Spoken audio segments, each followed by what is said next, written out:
Hello, everyone. Welcome back to 52 Authors, 52 Weeks. Today, I am joined by an amazing healthcare leader, professional, entrepreneur, speaker, educator, just so many things. She'll tell you about her background, but her name is Jennifer McNamara, and she is the author of many books.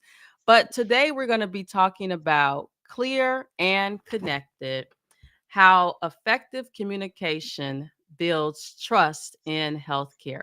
Welcome to the show, Jennifer. Thank you, Dr. Campbell. I am so honored. I've been watching all these episodes and it's exciting that I get to be on one now. I'm excited. Well, let me tell you, when I saw you post about your book, so first of all, I call myself like the secret squirrel because when somebody posts, they wrote a book, I immediately am like on Amazon, click ordering the book. And when I opened your book and started reading it, I said, Jennifer has to be on the show, and there's a reason why.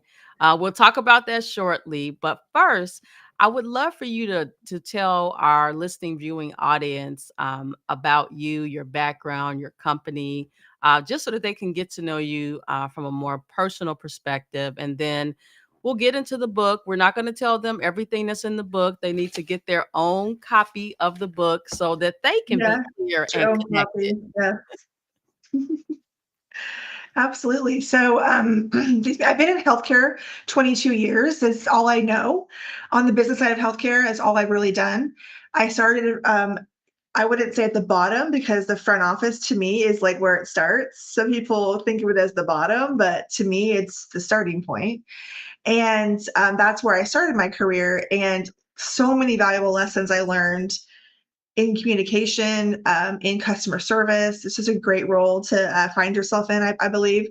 So that role taught me a lot. And over the years, I've been able to advance into other roles, eventually into leadership roles. And really I love helping physicians. I'm a huge physician advocate because I'm so appreciative of what they do, and what their role really is in society. But in recent years, we've seen a decline in how they're paid and, the success of these healthcare organizations that is dwindling because of maybe inefficiencies or things out of their control. So finding ways that we can support them, which is why I started Healthcare Inspired a couple years ago. And we've been growing so crazy these last couple years. And people are trusting us, which is a really good feeling. They're trusting us with their revenue, trusting us to help lead their teams and educate their teams. So it's been really rewarding to see the difference we're making in the healthcare community. And we're so excited to see what the future holds. I love it. So, when I first read your book, there was one part that hit me like a ton of bricks. And first of all, it's on page 7.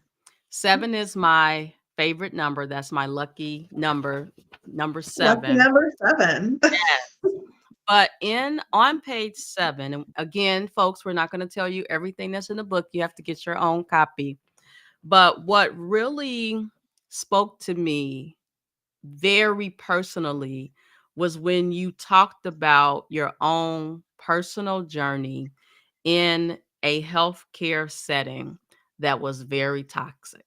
Mhm. And as a growth coach, I would need to count on my hands, fingers, toes, my whole body, the number of people today who are working in healthcare environments where it's so toxic that before they log on in the morning onto Teams, they're crying. Or if they're going to a physical location, they're pulling up to the physical location, crying, then looking in the mirror, trying to get themselves together. And so I've seen that from people that I've coached, but also years ago, because this is not a new issue, I ran across a leader. I was going there to do a project, and I saw her in the parking lot crying. And so, healthcare is big but small. And so I knew who she was. And I was like, hey, I'm Lisa Campbell. I'm here to do an audit at your facility, but are you okay? And so I had got there early. And so we just kind of chatted for a little while. And she was dealing with toxic um, bullying. She was dealing with Mm. bullying and toxic environment from her direct leader. And to the extent, and you spoke about this in the book, that she was constantly being humiliated in meetings with other leaders, and it was starting to impact her physically. Yep. And, at first she thought something was wrong with her. But then, first of all, after she had a conversation with me, and I was like, look, there is nothing wrong with you. It's them. And unfortunately, sometimes you have to remove yourself from them because the culture is so toxic that you're not going to be the one to change it. Somebody bigger than you has to be able to promote that change, but you staying there just keeps digging this dagger in your heart that can be hazardous to Mm. your health. It's just not good. Oh, yeah. Yeah. I mean, when I wrote that, it was very difficult part of the writing process for me. I think I went over it several times when I was writing it and several drafts, but it's a very personal story for me because let me tell you, this experience did put me into therapy. Like, I did not realize how much of a toll it took on my body, my mental state, and then the pandemic hit. So then it was like game over. So we all kind of had those issues, but this happened pre-pandemic, but I still deal with it to this day. Like, there's triggers for me. That organization is in my community. So when I drive by, the triggers are there. I can't avoid it. So I've learned ways that I can cope, and help myself thanks to my therapy that I can get through that. But it's amazing when you think of not realizing you're going to ever experience that, then you go through it, and now you have this true appreciation for those who've had panic attacks and true anxiety that they can't control, and it's surreal, let me tell you. Oh my gosh. So something that you said. So first of all, I too have had that experience, and coincidentally, I was just minding my own business when there was a new leader at a university that I was teaching at who started to attack me. And when I say she started to attack me, I'll just give you one example, and then we'll get back to the book. She had the marketing department for the university contact me, and basically they said, "Hey, we want we're going to show you how to optimize your LinkedIn profile by having you post our content on my LinkedIn page." And I was like, wait a minute. Do you mean you want me to set up another LinkedIn page and then I can post on there? No, on your regular one. We're going to show you how to optimize it. And so I said to the marketing person, and then I repeated it to the dean, I already have an established brand, and I'm not going to put your brand on my brand. And from that very moment, it's interesting. Your episode is coming out December 2025, but this literally happened to me December 2022. And so after I said, no, I'm not going to post your stuff on my page, she immediately attacked me in every way you could possibly think of. And I had to come to the realization of one thing and one thing only. I'm the talent. I didn't need to be there. And so I left. And when I left, I had this level of peace Mhm. that I didn't realize how much she had impacted me and how she actually kind of got other people to join her in her little bullying situation. But so many people experience this, and we owe it to the healthcare ecosystem to shout it to the mountaintops because it has to stop. Yeah. It does, and in my personal experience, the hard thing for me was that it was a physician, and I have never had a toxic relationship with a physician. I've always gotten along really well with them, the ones I've worked with. So this is my first experience, and that did change the way that I approach my education with physicians. Learning, can I trust this person? Are they going to treat me with respect? And since then, I have experienced respectful physician relationships, but I'm always on the defensive at first because of that experience. So it's taught me that yes, you want to be a trusting person and build relationships, but sometimes you have to put your walls up until you know that you can trust that person with your relationship, because you are building a relationship when you're working with these teams.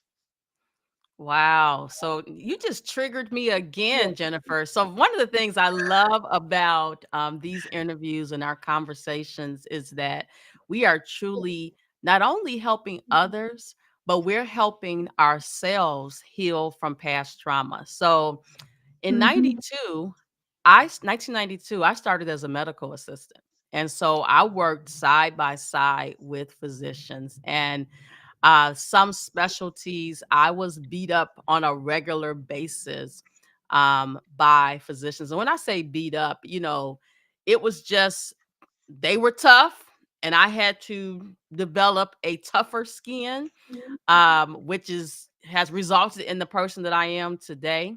But when I think back on those years, I wonder, and you talk about this in the book, the human side of healthcare communication. What could I have done differently to help cultivate those relationships? But also, how can we help physicians give us that mutual respect? And it's not all of them. There are some No. physicians who are just so amazing from a clinical perspective, but as people, they are the kindest people in the world, and I get it. The system beats them up. They are Mhm. beat up on a daily basis, and so I really try to, see them as a human, get them to see Mhm. me as the human side of me before I come in and talk about documentation, right? Trying to establish that rapport with them so that we can work together to achieve that common goal. Right. Absolutely. No, that's great. And like I second that. I'm so grateful for the relationships I've built since then with the physicians I work with, and just even physicians that, we deal with that are also coders. I've met so many great consultant physicians that are coders. They're still practicing medicine, they're coders, they're great resources. And so it's nice to see that collaboration that we can have and mutual respect for what we do. Absolutely. And I don't know, I was trying to do the math here. So I'm thinking about my experience with working with physicians, and I'm like, are there more male physicians than there are female physicians? And does that ratio impact how we're treated? Because I think sometimes women, some men want us to kind of stay in our place. They don't want us to be our authentic selves, which is when we're at our greatest. Yeah. So, So and it's when not all the we're men. It's not all the men. It's just some men yeah. I've dealt with where they treated me less than because I was a woman.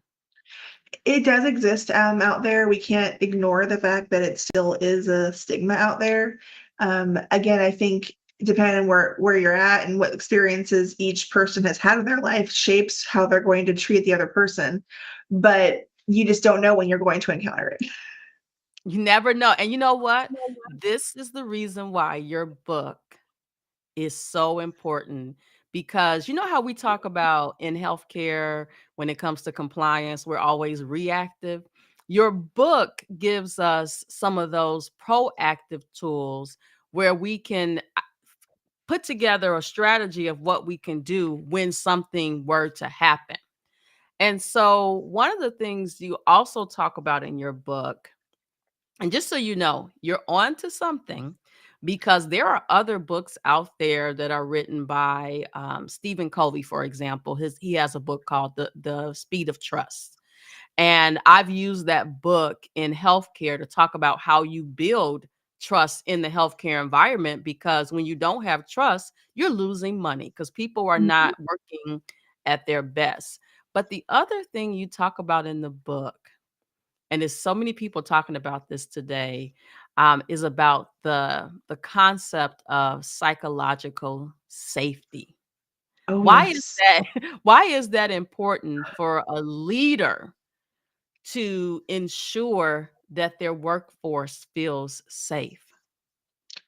It's so important. I mean, in the last year, I've hired several people, and previously I was just a consultant and it was just Not me. just not And just so not just a consultant. I was alone in my work. It was me. I built this company for myself to have my own space, but I eventually decided to grow. And to do that, I had to bring on additional staff. And it was one of those challenges where it was kind of a give and take relationship. I knew that I was going to be taking on additional personalities.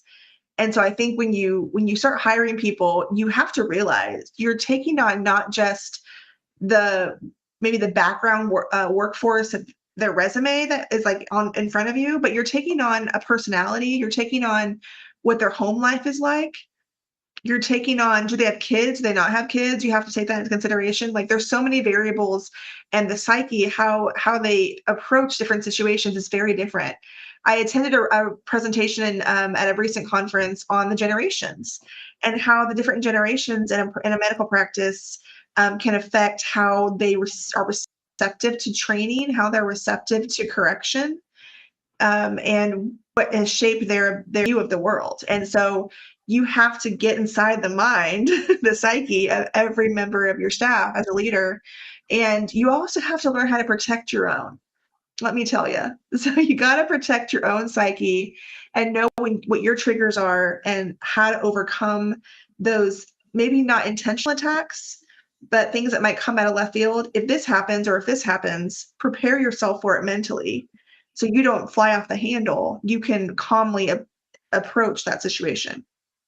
Oh my gosh, so you literally just describe the importance of emotional intelligence in Absolutely. not just healthcare, but in all workplaces. You have to be your own emotional boss. But you said something that I think is important to point out.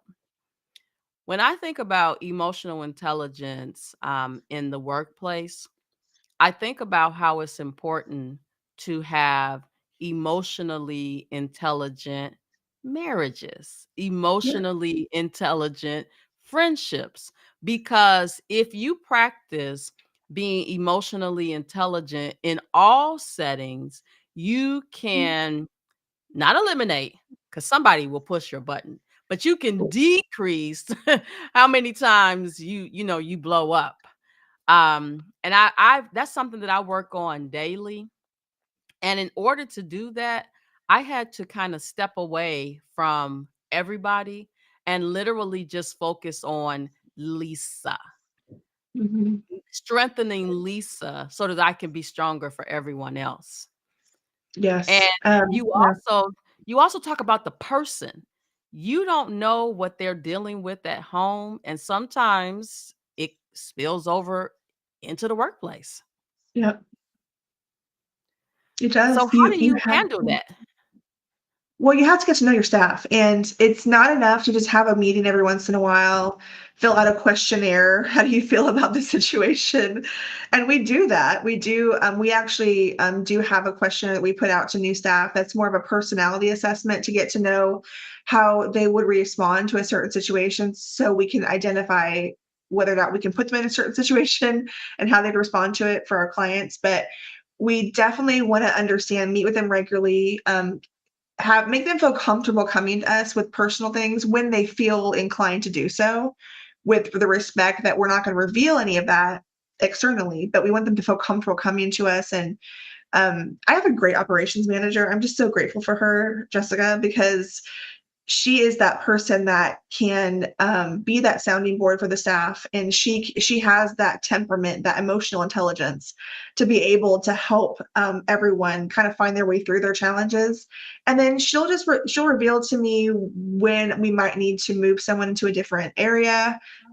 She doesn't give me all the details, but she just reveals to me what is needed, and that's so helpful for me because I can't be in every situation all at once. And so it's nice to have mid-level management also in that role where they have emotional intelligence. They can help the staff too, because as a CEO myself, I can't be in every place all at once. So I really rely on my team to be to have that emotional intelligence and to help each other. And we're just a great team. I'm so grateful that all of us have that, that we're free to talk about our feelings and what we're going through. I love it. So you s- built this culture from the ground up, and now you are passing the torch to your operations manual, a manager and other professionals that can help keep it going so that you can work on the business and not work in the business, because you won't be able to grow if you're constantly in the weeds, right? You have to Yeah. be the CEO of your brand. It's been an interesting challenge, but it's so rewarding in so many ways to find myself where I am. Sometimes I still feel that I'm a little bit of imposter syndrome that I think we all still sometimes might feel. But this year I've been feel so empowered and where I am, what I've accomplished, that I always tell people it's not selfish to think well of your accomplishments, not conceited to talk about how well you're doing. And I think more of us women too need to be more cognizant of, you know, pat yourself on the back. You did great. Look where you are. Like, you're a big deal and celebrate it. So that's what I've been doing lately is celebrating my accomplishments. It's been really great. So what I am this vision that just came to me is that we do such a great job of teaching healthcare professionals their core competencies. But Mhm. this part that you're talking about here really goes hand in hand with the day to day work that we do. And if you don't have these tools, this is when the toxic environments begin to unfold, when people don't feel safe, when people are looking for another job. They talk about the quiet resignation, right? And so creating that environment where you have that circle of trust where people feel safe, Right. they'll want to stick around, Mhm. because we all know it costs a lot of money to onboard a new person. Oh, yes. Benefits and just the time it takes to interview. I mean, I've been through all that. I have to still do it, but I don't enjoy it all the time. Like the time and the back and forth. It's a lot on the mind and the body. It is, but I know you have a great support system and sounding boards that you can reach out to. For me, sometimes I just gotta go somewhere and scream to the top of my lungs. And sometimes it's crying, to pull myself back together so I can continue to show up. What I like to say is showing up, being in alignment with what I know is my purpose and assignment in life. And a lot of times we allow imposter syndrome from keeping us to do it. But I also think to some extent, imposter syndrome keeps you a little humble, because you need to be humble so that you can continue being the best version of yourself. It's so true. You gotta have a balance there. I try that myself all the time to, be appreciative of where I am and be confident. But confidence doesn't mean that you're conceited. It means that you're confident. And but you have the humility also. That side shines through. And so that's what we need more of in leadership and in any role really in healthcare. And so when we communicate effectively, we'll be able to see whether or not the person we're communicating with has those qualities. And this book, one of the reasons I wanted to put it together is because there's so many, I guess, variances to that. There's so many colors to being communicative as a person. And so one of my favorite parts, yeah, you got yours. I love how you have your tabs there. So one of my favorite chapters that I got to write was on the cultural competence. I really enjoyed digging into that chapter because I feel like, you know, the country we live in is such a melting pot. We have so many cultures in the United States, and this is the country that we have to perform healthcare in. So we have to understand how these cultures come together, how they perceive healthcare, how they perceive their diet, or what they will eat or not eat, or what the kind of activity level they'll have. And so when physicians talk to them, when you get them at the front desk, how they perceive the way you approach them. What do they understand about the United States and the healthcare system if they're not from here? So there's so many levels to that I really enjoy digging into the research on that chapter. You know what? I want to thank you for you keep mentioning the front desk. And I Oh, yeah. think that's so important because a lot of people devalue the work that the patient access front desk Mhm. registration Right. professionals do, but they Mhm. literally are the first person that the patient sees. And Yeah. oftentimes we don't give them the respect that they deserve. And so one of the things that I do, and this is just so first of all, everybody thinks I'm extroverted, but I'm actually very introverted. I'm omnivert, right? I come Yeah. out when I need to and then I come back in. But when I go to the doctor's office, restaurants, before I start what I need to do, I always say to the front desk professional, how's your day? How are you doing? Right? Not Lisa Campbell here for my appointment, right? Even if they say to me, what's your name? I'll just take a little pause. How are you today? And that literally softens them for them to see that I see them as a person and the value that they bring to the organization. Because you have a bad experience with that front desk person, you're like, I don't know if I want to come here. So, Exactly. considering the overall message of your book, clear and connected, what do you want healthcare professionals to remember about why communication? I think you mentioned that communication is clinical. Did you say that, or did I make that up? It is. Communication is clinical. I love that take on it because the way you communicate or don't communicate affects you physically. It affects the other person physically. They have a physical response to good or bad communication. So it is clinical. And so I think that clinically, we need to evaluate the symptoms behind our culture. Are the symptoms showing that we have a problem with communication? And if we use this book in a way, the way I designed it to as a workbook, it's got places for you to write your thoughts and ask you questions throughout. Use it as a workbook, use it as a diary of your organization, and use it to help your staff, truly help. And then if you're reading it on your own as an individual, not a leader in the organization, take notes and see how you can improve as an individual in your organization. Because if everyone takes the time to do their part, you will start seeing changes. Don't make it all on the leadership teams. Everyone has a role here to improve their communication. And then the patient ultimately is who we care about. We want them to have the five-star experience, right? So let's work on that so they feel that they're walking into this super communicative, happy, wonderful organization.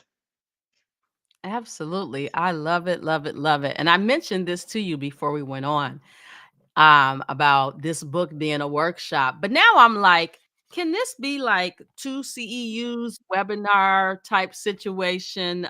Because in the book, you talk about some tools that people need to use to solve everyday problems. Like for one an example, you talked about SBAR, situation background assessment Mhm. recommendation. I actually use that model to send a message to someone, and when Mhm. I sent it to them, they were like, "Oh, this clearly you're sending in a complaint, but you basically mapped out where we are, where we could be, and your message wasn't seen as a negative, it was seen as a positive. But it was because I had the tools to package the information in a way that didn't seem negative. Yes, and you are correct. It could be. And one of the nice things is just recently I was able to present for a seminar held by Gillibet Medicoding Institute. And I have a presentation that I have created that is kind of a starting point for this book, an intro into this new training materials that we're putting together for 2026. So we are encouraging organizations to get the book and use it in their training, but we are going to provide some micro learnings and some additional workshops that will have CEUs in the coming months. So definitely watch out for that. So this session is like your accountability partner to keep you on task with meeting that goal safely, right? And the reason why I say meeting that goal safely, I think as CEOs of our brand, we put demands and goals on ourselves that we ultimately realize we're not going to get that done. And for Mhm. me, what I've started doing is I'll reach out to my assistant and say, you know what? These 5 things that I had on the vision for 2025, we're not doing them. We're not gonna be able to get them done. I don't feel bad about not getting them done because I wanna make it to December having accomplished some goals without feeling, burnt out, where I need months to recover. So I've literally have taken that stress off of myself so that I could be, better physically and Great. mentally so I can be clear and connected. I love it. Well, I've really enjoyed this conversation. It's been wonderful. So listen, we are out of time, but I really would like for you to um, tell us other things that you may want our listening, viewing audience to know. You talked about workshops and things like that, but I believe you have another book. I do. Guiding the Next Generation. It was written by myself and Maya Turner, one of my consultants on my team, my education director, friend, hero. And so that is out. You can get on Amazon. On Prime, you can follow me on LinkedIn. All the information is there as to how you can get a copy of that. But it's out and it's available, and we're excited to get it out to the world. Mentorship is another passion of ours. I love it. Well, I want to thank you so much for stopping by to talk about clear and connected. That's it's kind of catchy, clear and connected.